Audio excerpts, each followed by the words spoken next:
Bom, pessoal, vamos continuar o nosso papo aqui que está muito interessante sobre dependência química com a Luciana, que é psicóloga especialista nisso. E agora nesse episódio nós vamos falar um pouquinho sobre, vamos falar sobre um pouco a recuperação, né, Luciana? Eu acho que isso é importante, o papel de vocês é muito importante, né, para as pessoas que precisam de ajuda. Obviamente, a minha primeira pergunta é: quais são os primeiros passos que uma pessoa que já foi, vamos dizer assim, diagnosticada com a dependência química, quais são os primeiros passos que ela precisa dar para a recuperação? Eu acho que a gente precisa olhar algumas questões assim, né? Então, antes a gente falar da pessoa que já está diagnosticada, eu acho que essa família que está lá tentando entender, se ela tá se tem uma dificuldade em casa ou não, tá? Então,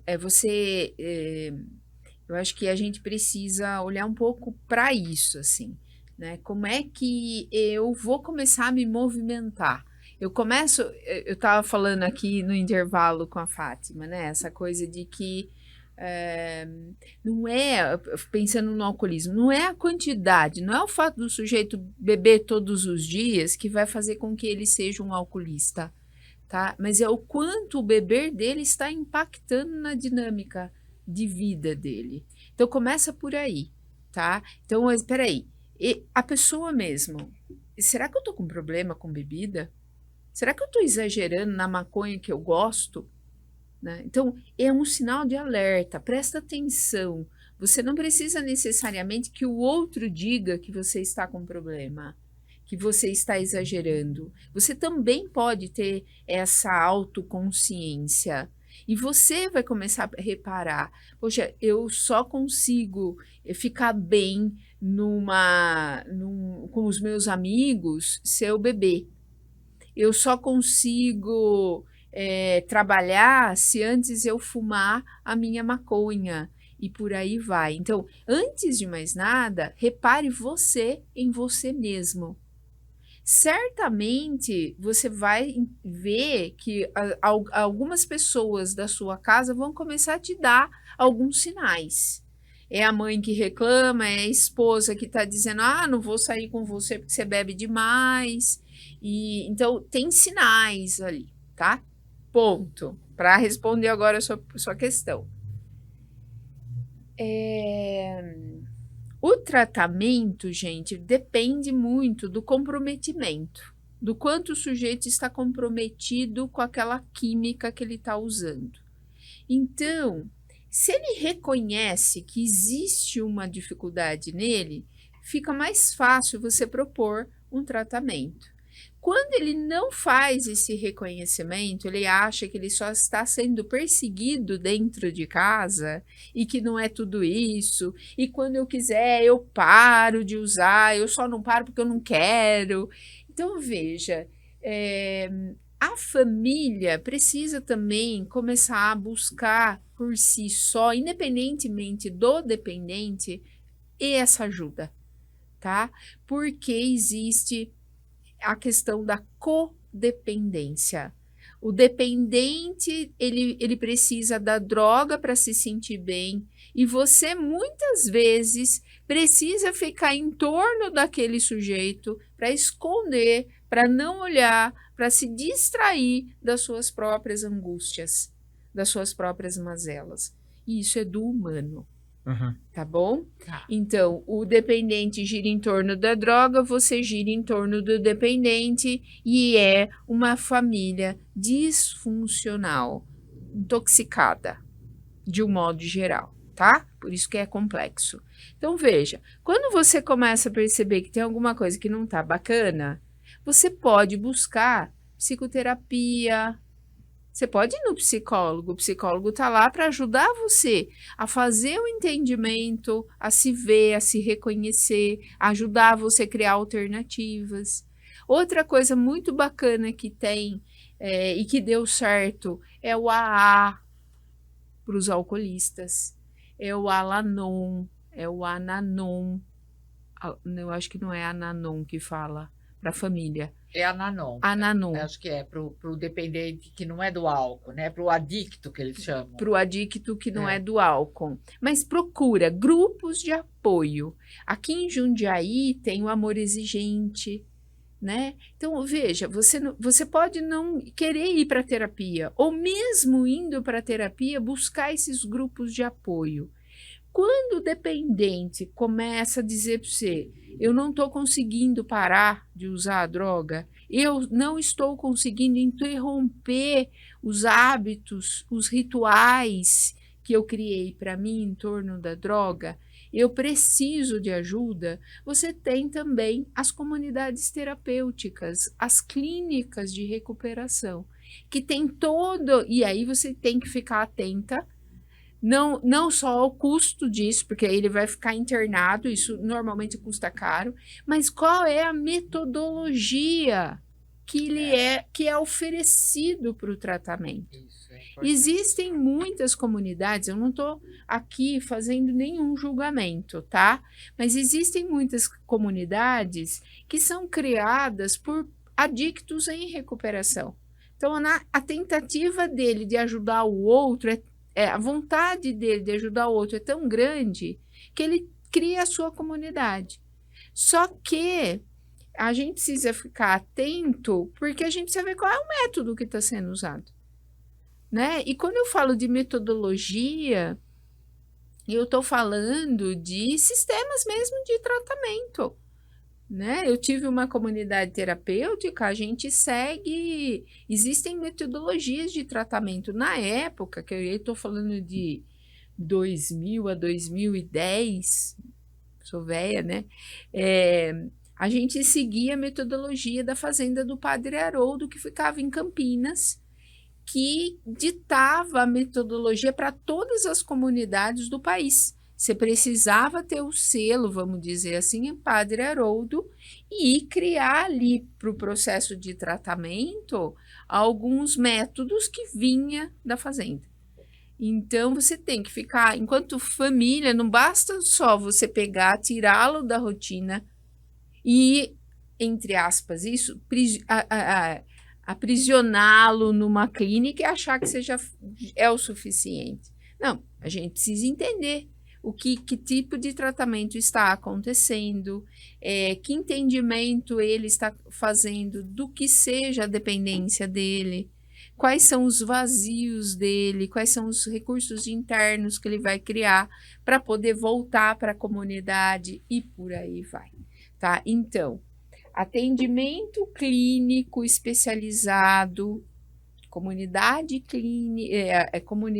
terapêutica especializada, acompanhamento psicológico, muitas vezes um acompanhamento psiquiátrico, porque a ansiedade vai ficar muito exacerbada ou a depressão vai ficar muito exacerbada, então ele vai precisar de um apoio medicamentoso e a família resgatar esse olhar. Por que a gente adoeceu tanto? Respondi? Respondeu. E agora eu vou para uma outra parte que a gente sabe que depois da recuperação, obviamente que é um trabalho contínuo, fora, né, dentro de casa, mas uma das coisas talvez mais temidas, né, quando você tá recuperando uma pessoa dessa é justamente a recaída, né? A pessoa ter a recaída e começar o ciclo tudo de novo. Queria que você comentasse um pouquinho sobre isso e se tem alguma coisa que se possa ser feito para tentar minimizar. Eu tenho muitos colegas de profissão que não querem acompanhar o dependente químico por conta da recaída. E eles ficam frustrados com a recaída. Só que isso faz parte do processo. A gente não tem que temer o que é parte do processo. É natural que aconteça a recaída, por quê? Porque ninguém entra nisso da noite para o dia e você não vai sair disso da noite para o dia. E são degraus de compreensão de si mesmo. Difícil falar assim, né? Sim. São degraus, é um processo de entendimento. Quando você vai para grupos de apoio, eles não falam em dependente químico eu sou um dependente, eu sou um alcoolista recuperado. Eu fui um alcoólatra. Eu estou em recuperação. Por quê? Eu sou um adicto em recuperação, eu sou um alcoolista em recuperação. Isso ele está querendo dizer que ele reconhece que ele pode voltar a usar. Por isso ele tem que cuidar, estar em alerta, estar atento. Ele pode se perder. Quando a gente pensa na obesidade, por exemplo, a obesidade, o sujeito está ali numa dependência da comida. Os processos são iguaizinhos, tá? Por que que a gente começa a dieta? A gente recai. Eu perdi Exatamente. 20 quilos, eu perdi 40 quilos e eu já ganhei 30. Por que que quando a gente está se referindo à obesidade, a gente não é tão cruel, tão duro, tão temeroso? Por quê? Se a questão é a mesma. Então, acho que a gente também precisa se informar mais, sabe? Evoluir melhor, entender melhor do que se trata a questão. E veja, gente, é sério isso. Não se trata só do sujeito não usar a droga. Não é só não usar a droga. É toda uma mudança. É toda uma mudança e que muitas vezes inclui você também que não usa droga nenhuma. Então, não se trata... Eu tive uma experiência, eu vou contar essa experiência só para a gente ir embora. Há muitos anos atrás, eu fui procurada por uma família porque o pai era alcoolista. Então, eu comecei a acompanhar essa família. Essa família dizia que quando ele não bebia, tinha fases em que ele não bebia e que ele era um pai maravilhoso, um marido maravilhoso, um homem exemplar. E que eles estavam, então, procurando ajuda porque eles queriam arrumar uma maneira dele não voltar a beber mais. Então, eu comecei a acompanhar essa família e comecei a acompanhar esse alcoolista, que já era um senhor, tá? Eu comecei a acompanhar e ele dizia assim para mim, eles estão muito felizes. Ele repetia muito isso para mim. Eles estão muito felizes porque eu não estou bebendo. Agora, eu não estou me achando na minha casa. Eu não me acho na vida. Eu não consigo mais me entender na vida. E eu estou num conflito enorme, porque ou eu atendo a minha família e não bebo, ou eu me atendo, encontro o meu eu e volto a beber.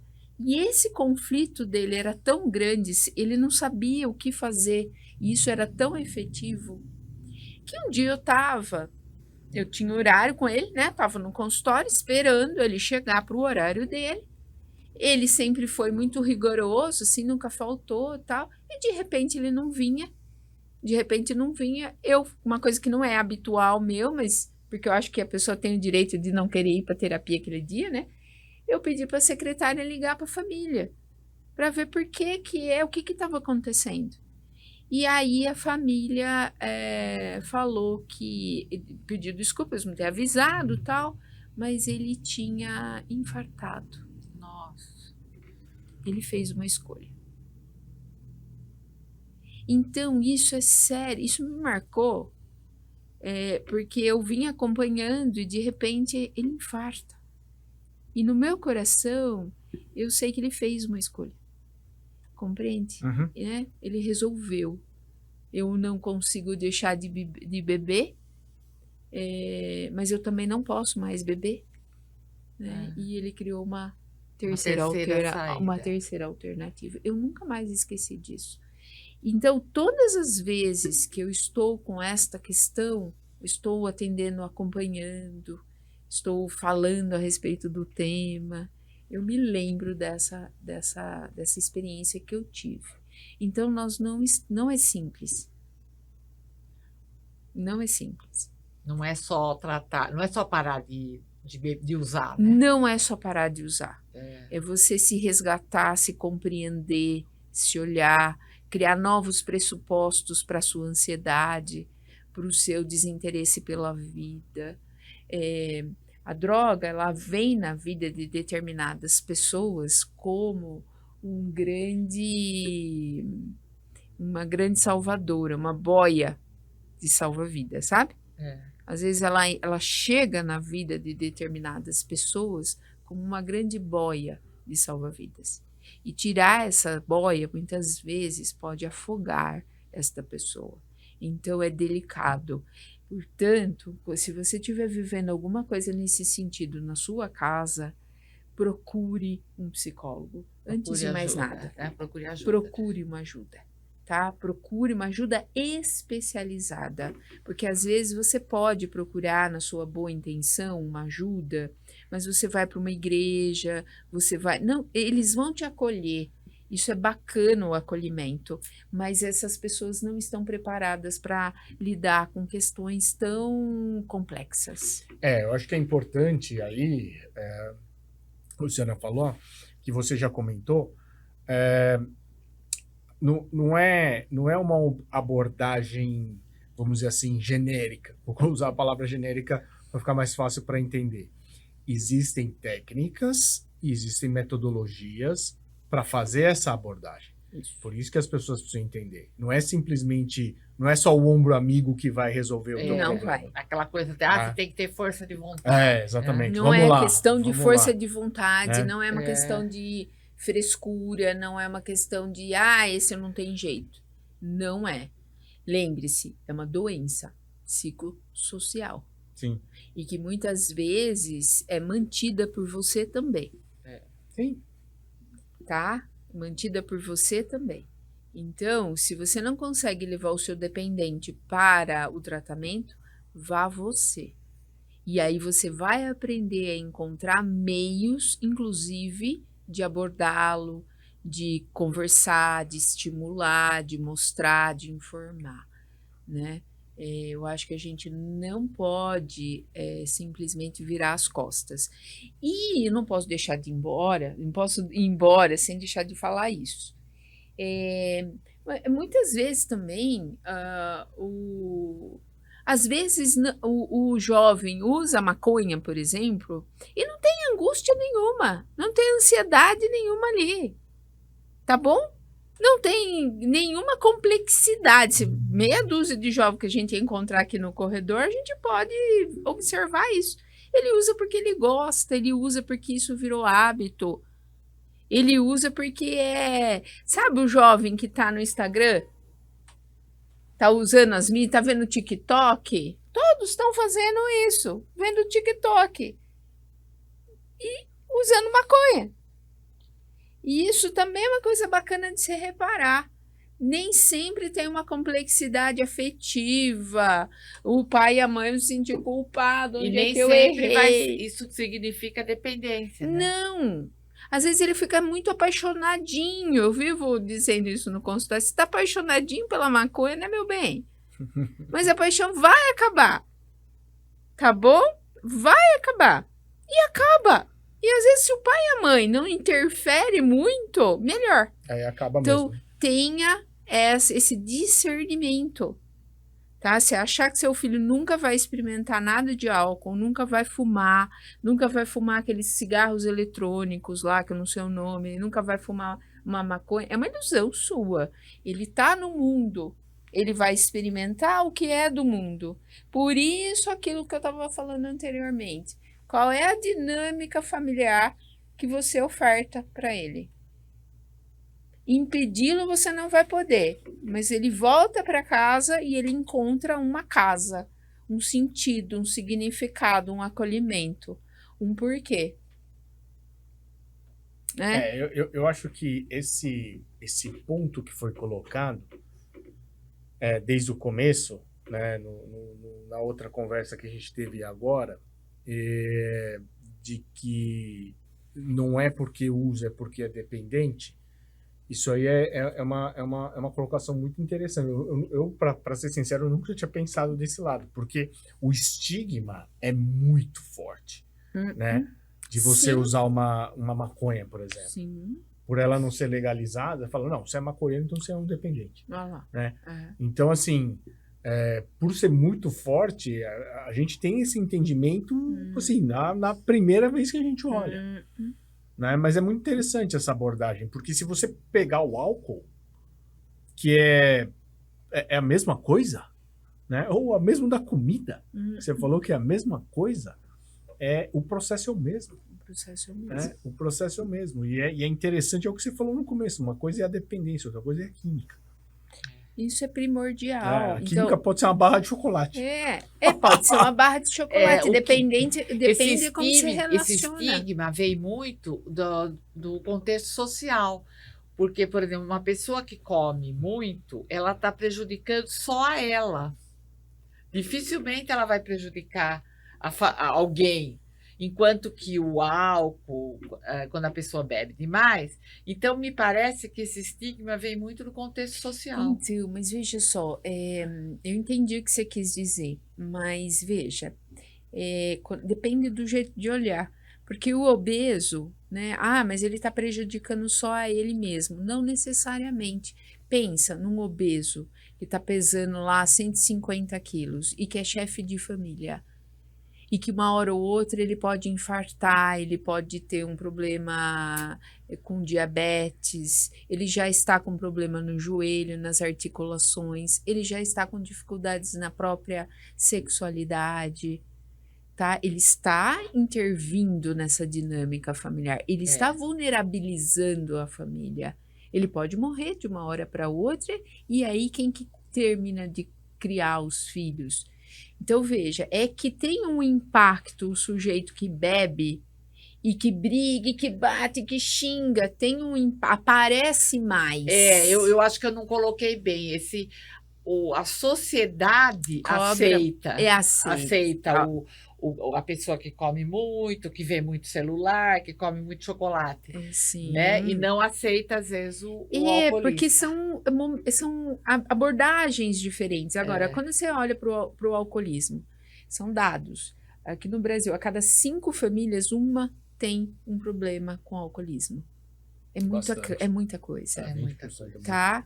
Quando você vê que mais de 200 comorbidades, doenças, em função do alcoolismo, em função do uso do álcool, mais de 200 doenças estão correlacionadas. Acho que agora eu me expressei melhor. É muita coisa, né? Então, é uma epidemia seríssima. É uma epidemia seríssima. E a gente começa a olhar, né, sociedades, né, caóticas, né?